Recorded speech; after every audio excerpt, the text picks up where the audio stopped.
Dames en heren, goedenavond en welkom bij Zeeland Nu van zaterdag 25 januari.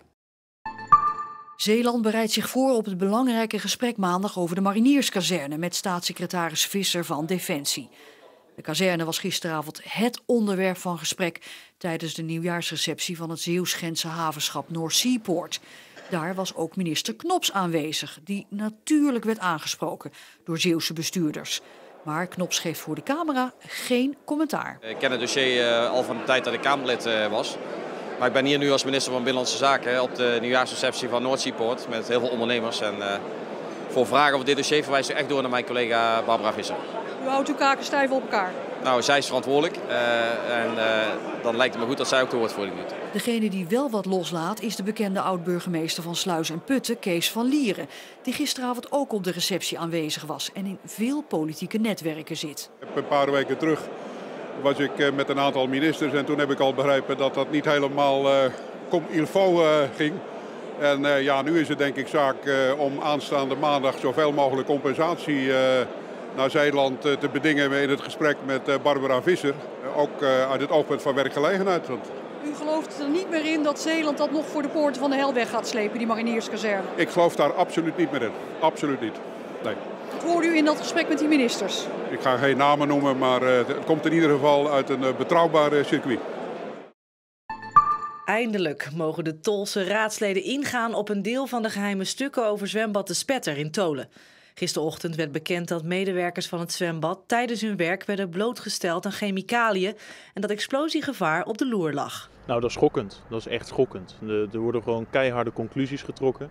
Onder andere de Arbo-Unie heeft 21 fouten geconstateerd. Die variëren tot zelfs het hoogste niveau. En die becijferen gewoon dat het wachten was op een ongeval. Welke punten vond u het meest schokkend? Nou, onder andere hoe er omgegaan werd met chemicaliën. Dat ook de ruimtes waar die opgeslagen waren niet veilig waren. Dat zelfs de brandweer daar een advies op heeft gegeven. Van jongens, let op, dit is gewoon explosiegevaarlijk. Dat is geweten in 2018, is niks mee gebeurd. 2019 is gewoon same old geweest. Er zijn geen oplossingen gekomen, terwijl die wel beloofd waren. De raadsleden wisten dat dus al, maar moesten al die tijd hun mond houden. De PVV spande daarom een rechtszaak aan. De informatie die hierin staat is gewoon dusdanig wezenlijk dat wij vonden dat het openbaar moest. Daar dacht de coalitie wat anders over, dus wij wilden dat met een rechtszaak afdwingen. Er komen nu nog 200 documenten. Die zien wat minder op de inhoud, die gaan meer over het proces. Maar die zijn wel heel cruciaal in het reconstrueren van wat is er gebeurd, wie wist op welk moment waarvan en welke conclusies gaan we daaraan moeten verbinden. Bos is opgelucht nu een deel van de informatie op tafel ligt. Je hebt maandenlang dit geweten, je mocht er niks over zeggen. Je werd wel aangesproken, met name in de supermarkt, van mensen die zeggen: goh, waarom moet je hier zelfs een rechtszaak voor aan gaan spannen? Hè? Wat is er dan zo erg dat je er nu ook niks over mag zeggen? Dus ja, het is gewoon een last die van je schouders valt.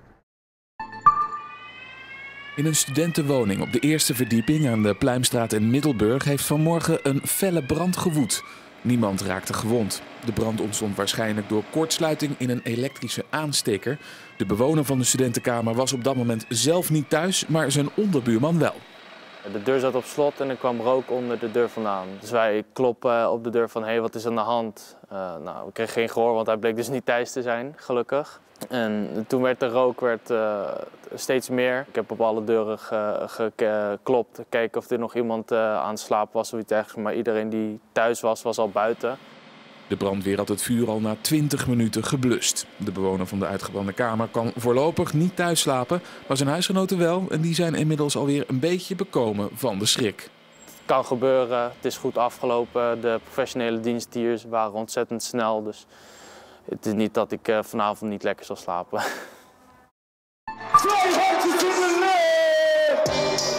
Rapper Snelle heeft gisteravond de 13-jarige Kaya Delfgauw uit Zierikzee de avond van zijn leven bezorgd tijdens Teenagers Go Amsty, de jongere variant van muziekfestival Amsty Alive.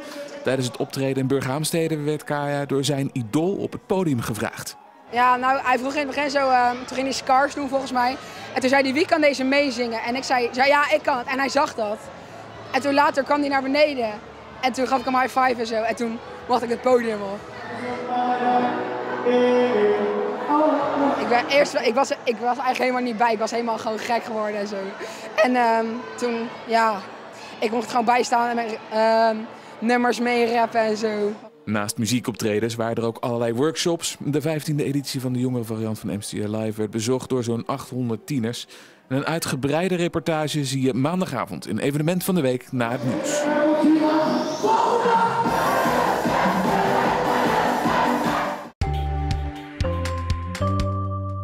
Het was vandaag een erg rustige dag met veel bewolking en nevelige condities. En ook was het erg rustig met een matige wind. Vooral in de ochtend was die zwak en dat zorgde voor een spiegeling in dit water van de Wilgen. En daarbij leverde dat ook een mooi winterplaatje op. De temperaturen lagen vanochtend nog best wel laag, zo rond 1 graad boven nul. En in Westdorpen kwam de temperatuur zelfs even net onder het vriespunt uit. In de ochtend en aan het begin van de middag lagen de temperaturen nog op 1 à 2 graden. En dus was het wel winters en ook waterkoud vanwege de wind die matig was, windkracht 3 uit het zuiden. Vanavond en vannacht verandert er erg weinig. De temperaturen schommelen rond 1 à 2 graden als minimum en het blijft bewolkt. Morgen hebben we wellicht nog even zonneschijn, maar in de loop van de dag wordt het al snel bewolkt vanuit het westen, gevolgd door lichte regen. De maximumtemperaturen komen te liggen rond 7 of 8 graden bij een vrij krachtige zuidelijke wind. Volgende week wordt het echt wisselvallig met buien, soms ook met hagel en meer wind.